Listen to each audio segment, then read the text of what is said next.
Board परीक्षार्थी के जीवन में सबसे बड़ा दिन वह होता है जब उसका परिणाम आता है, जब उसका रिजल्ट आता है।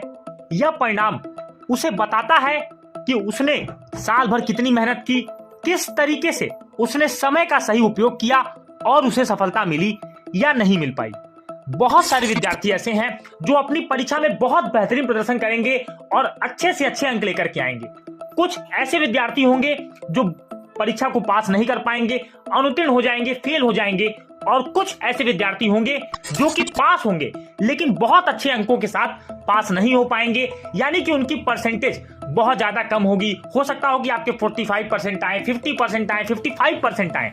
तो क्या अब आपको आगे क्या करना चाहिए, यही सारे सवाल आपके मन में चल रहे होंगे। उस समय पर आप चाहेंगे कि आपको कोई ऐसा मार्गदर्शन बताए, कोई ऐसा गाइड करे कि आप इन निगेटिव थॉट्स को निकाल करके अपने परसेंटेज पर फोकस ना करते हुए अपने कैरियर में अच्छा कैसे करें, अच्छा करने का प्रयास कैसे करें, कौन सी स्किल्स अपने अंदर लेकर के आए। आज के समय में आप देख रहे हैं कि परसेंटेज बहुत ज्यादा अब आपके लिए यूजफुल नहीं रह गया है। तरह तरह के एग्जाम्स आ चुके हैं जिनमें परसेंटेज का केवल जिक्र नहीं होता, केवल कहीं भी सिर्फ ये लिखा होता कि आपके पास या तो 12th पास आप होने चाहिए, साथ ही साथ या फिर आपके पास कोई बैचलर्स डिग्री होनी चाहिए जिससे कि आप किसी भी एग्जाम्स को आप फिल कर पाएं, उसके फॉर्म को आप दे पाएं।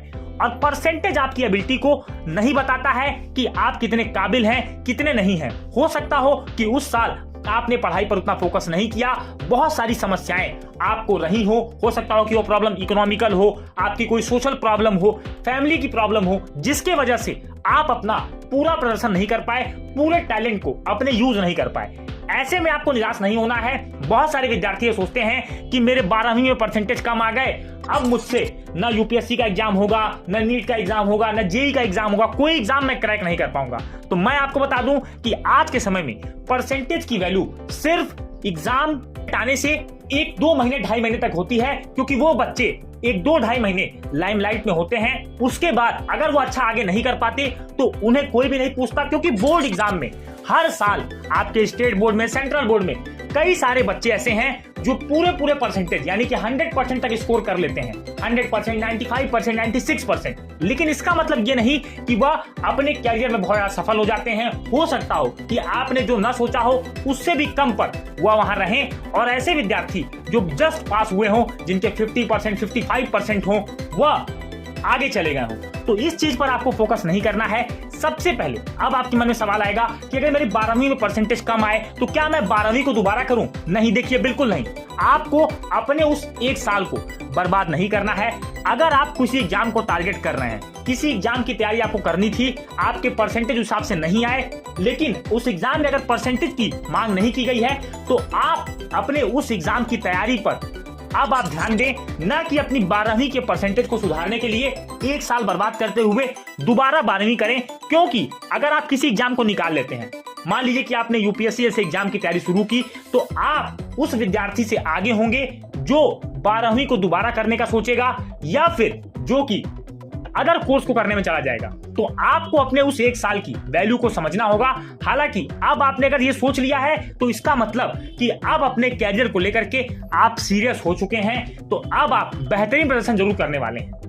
दूसरी बात ध्यान रखें कि जब अगर आपको जॉब करनी है, यानी कि आप चाहते हैं कि आप एक गवर्नमेंट जॉब करें, तो आप किसी भी डिपार्टमेंट में देखेंगे, चाहे वो एसएससी हो, बैंक हो, रेलवे हो, कहीं पर भी आपको परसेंटेज की मांग नहीं की जाती। कुछ स्पेशलाइज पोस्ट होती हैं बैंकिंग में और अदर इंश्योरेंस कंपनीज में जो कि गवर्नमेंट सेक्टर की होती हैं, उनमें परसेंटेज की डिमांड की जाती है। लेकिन अगर आपके 50-55% हैं तो आप हर जगह एलिजिबल माने जाएंगे। बहुत सारे ऐसे एग्जाम्स हैं जहां पर परसेंटेज का कोई जिक्र नहीं होता, सिर्फ आपसे कहा जाता है कि आप 12th पास हो या आपने किसी भी स्ट्रीम से बैचलर डिग्री की हो और आपके लिए अपॉर्चुनिटीज पूरी तरह से रहती हैं।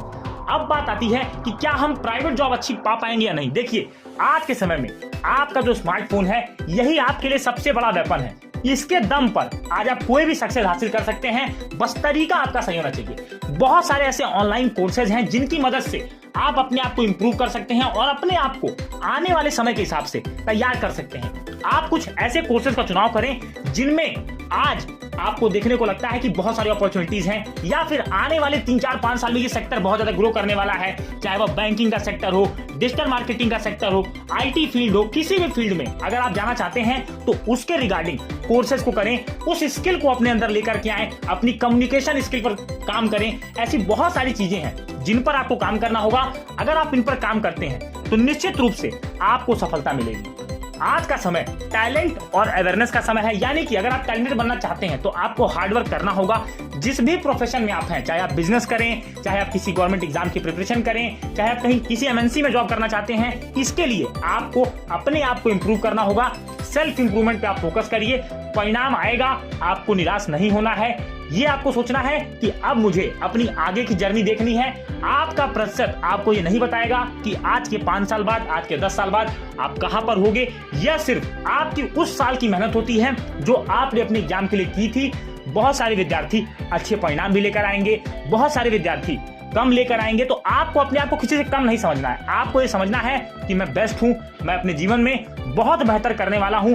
बहुत सारे कहानियां ऐसी आपको लाखों मिल जाएंगी, हजारों कहानियां आपको ऐसी मिलेंगी जिन्होंने 10वीं 12वीं में सिर्फ अपने एग्जाम्स को पास किया है और आज वह प्रतिष्ठित पदों पर बैठे हुए हैं, चाहे वह गवर्नमेंट ऑफिसर्स हो, चाहे वह प्राइवेट सेक्टर हो। ऐसे ऐसे स्टार्टअप्स को आप देख रहे हैं जो कभी भी अपने स्कूल के, अपने कॉलेज के टॉपर नहीं रहे हैं, लेकिन आज वो बहुत बेहतरीन कर चुके हैं। उसका कारण यह है कि उनको अपनी एबिलिटीज पर भरोसा था।